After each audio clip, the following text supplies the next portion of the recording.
बिस्मिल्लाहिर्रहमानिर्रहीम। आज हमने चाइनीज प्लेटर बनाया है। इसमें सबसे पहले चिकन चॉपर राइस, इसकी ये ग्रेवी है। ये हमारा fried rice, chicken Schezwan fried rice है।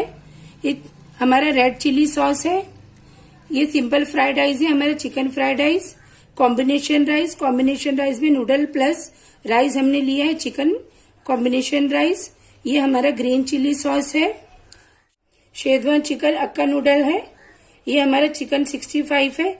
इन तमाम डिशों की रेसिपी हमने हमारे चैनल पे अपलोड कर दी है। आप वहां पे जाइए, देखिए।